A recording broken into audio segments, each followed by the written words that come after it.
we're developing a society because of all of these different toxins known to affect brain function.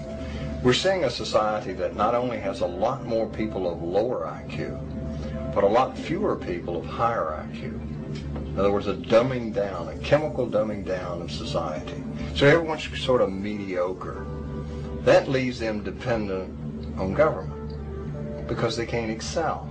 We have these people of lower IQ who are totally dependent. Then we have this mass of people who are going to believe anything they're told because they can't really think clearly.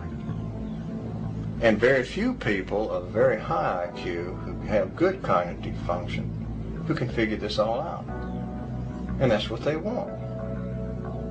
So, you can kind of piece it together as to why they are so insistent in spending so many hundreds of millions of dollars of propaganda money to dumb down society. The secret organizations of the world power elite are no longer secret. They have planned and are now leading us into a one-world communist government.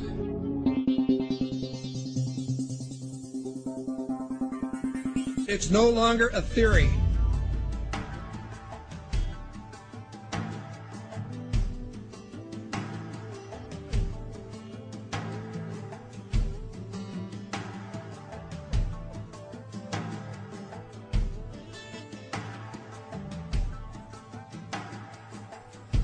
The German philosopher Johann von Goethe once said, "There are none more hopelessly enslaved than those who falsely believe that they are free." But few who hear the words ever realize that they are the ones to whom Goethe was referring. For the reality is that every person in the civilized world is enslaved from childhood.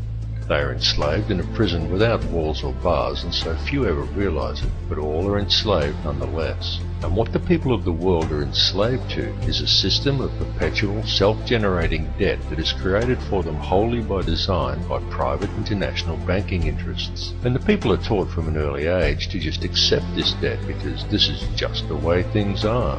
But the reality is that this is not just the way things are, but more the way things have been designed. And all one has to do is to glance around them at the state of the world today to realize that though this is the way things currently are, it is most definitely not the way things should be.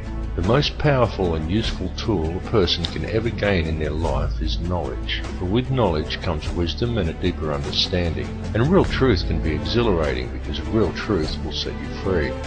Now whether you believe in the Illuminati or not, whether you take the time to listen to so-called conspiracy theories or not, there are some things that should be clearly understood by all. These are not conspiracy theories by any stretch of the imagination. They are well documented, quite traceable, and very provable facts. And these facts are as follows. There is one ruling bloodline that exists on this earth. This ruling bloodline is very old. It is the same bloodline that has always ruled the earth ever since the days of ancient Egypt, and it is very pervasive.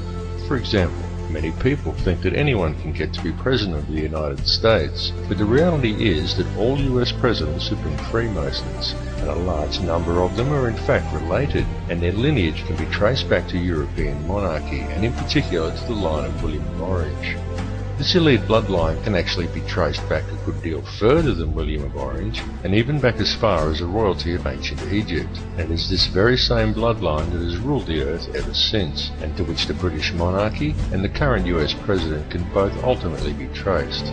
Many people may be surprised to learn that US President George W. Bush is in fact the 13th cousin of Queen Elizabeth II, the current British monarch. Reverence for the royal bloodline and worship of Amun-Ra is still carried out in the world today, though it is veiled and secretive, but the symbolism remains true, as always, hidden in plain view. Adherence to such traditions is why each of the 3 city-states of London, Vatican and the District of Columbia all have their own obelisks. The London obelisk is also accompanied by 2 sphinx wrought in the image of Tutmosis, indicating that it is in London that the royal bloodline actually resides. The fact that out of all the pharaohs to choose from, the London Sphinx depicts Tutmosis is actually very telling indeed for a number of reasons, but that is another tale.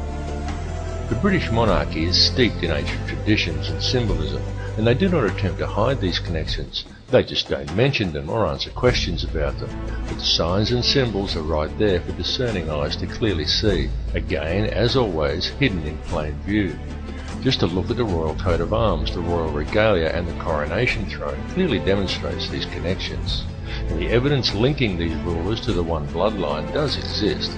All the information to verify these claims lies within the public domain.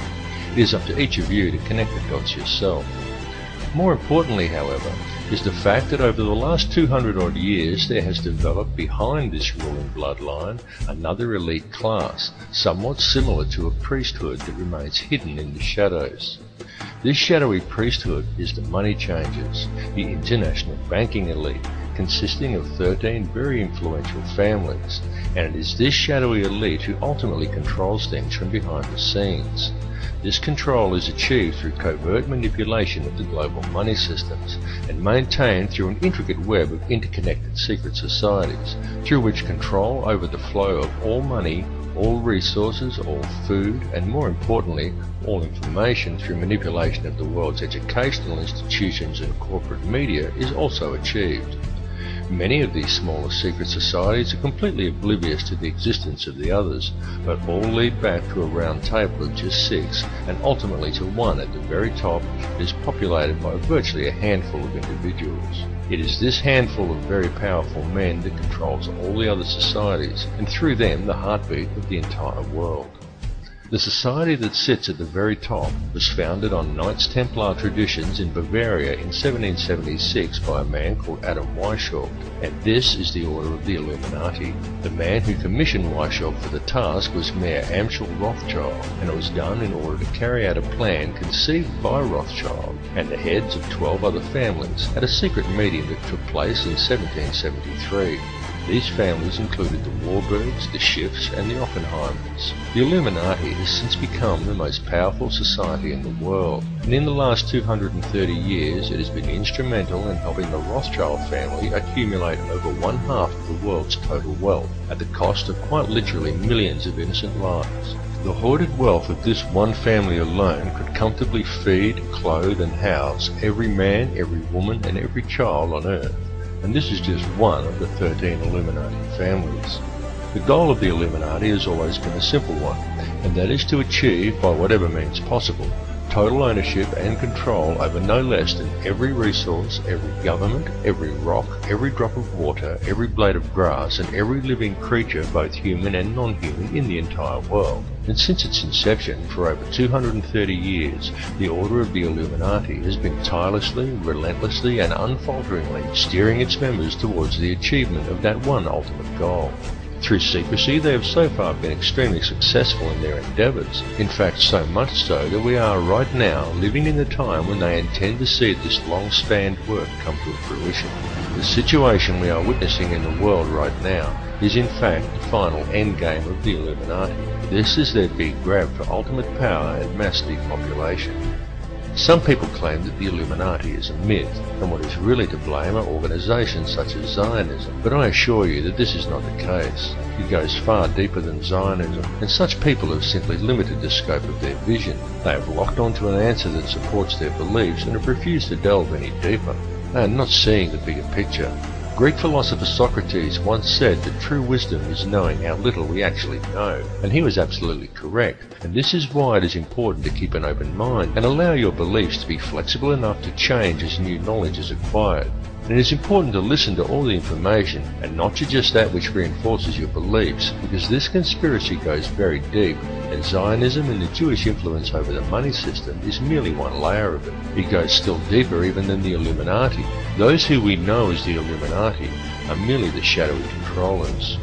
The plan that is unfolding in the world today is indeed an old one, and it is a plan that is very complex, but not so with the system of control that is in place to blind the people to its existence. This system of control just appears to be complex, but in reality it isn't. In reality, it's very simple, and it's very fragile.